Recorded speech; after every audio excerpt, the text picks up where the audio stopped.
I come from the other side of the river. I'm the chairman of an oil company, and however, we are environmentally sensitive. We're the world's smallest oil company. We have no reserves, no production, and no cash flow. Now, that may change very, very shortly because we are exploring offshore Guyana, and we hope to make our first discovery in a month. And it's through that connection that we've had a chance to meet Dr. Narayan, and we've invited him, and he's joined our board of directors, and I think that he probably feels he can make a bigger difference inside the box than from outside. So the other thing that's about to occur, and it's going to be a relationship with Trent, is that the faculty is developing a relationship with the Institute of Science and Technology in Guyana. And as a result, we're probably going to have a chance to interface with a number of your faculty and perhaps students as part of that. Now, part of this conversation, which was, I'm going to make a comment as opposed to ask a question, and what can an organization do? And having been part of the petroleum sector for 42 years, as I think back to the early 1970s, it was a terrible industry. In Western Canada, every oil well had a flare. We were flaring oil. The tanks, every tank was vented, all the volatile lights ends went up into the air. As we went into the 1980s, and all of a sudden we started to have some of the Kyoto-type initiatives come along and government intervention, and Dr. Ponce has mentioned that basically measurement is kind of fundamental. We started to measure our emissions and started to take some very, very effective action. And as a result, right now in Western Canada, there are no flares. Every tank has got vapor recovery systems on it. So we're making very, very effective change. But that's not universal. That's not happening all over the world. We've got situations like Nigeria on their big offshore platforms, and it's one of the biggest producers in the world. They're flaring their gas. The same thing happens in Iran. I did the reserve report in 1974 for the Awaz field, which is the 18th largest reservoir in the world. And they're still flaring their gas, and I understand that Awaz is one of the most polluted cities in the world. So it is possible to make differences. Now, where is a good example that's come recently would be Tullow's discovery of oil in Ghana in West Africa.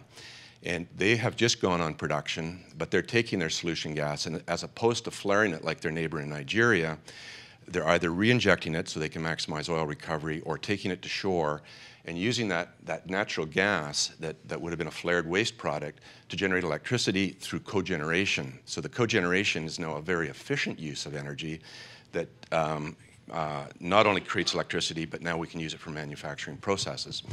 And we've had discussions now with the government of Guyana that would be our intent, is that we would set up cogen and try to replace some of this heavy bunker fuel which is being imported in country. So as an industry, we've taken a lot of initiatives where we can to make a difference. The sector as a whole still has a long way to go, but the new opportunities I think we can make a difference, and that's where I think perhaps our relationship with Trent may evolve, and you may have some influence on a developing nation. So thank you very much. This is a great opportunity to be here. Wonderful, thank you. We do have. We're going to be pushed out the door in a few minutes by the next class in here. Suresh, do you want to offer anything in closing? Very quickly, because I think we should offer this to the rest of the panels. But to pick up on what Kerry said, it's one of the examples that we have of developing worlds. Guyana, very briefly, has a strategy it refers to as its low-carbon development strategy, which its president came to Trent and talked about last year.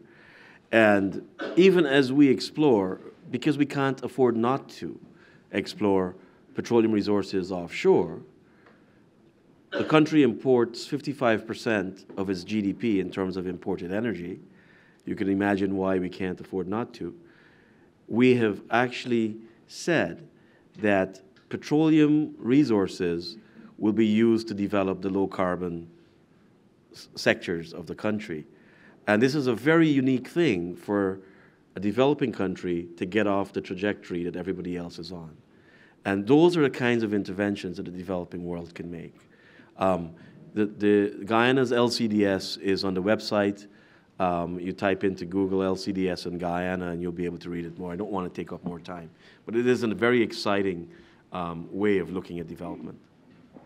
I'm going to have to wrap it up because we're going to be moved out of here. But I'm actually quite satisfied with the number of hands that are poking up at this point, and the number of comments that are hanging in the air, because this is the beginning of a conversation. If we felt like we could come to closure at all today, we would have failed.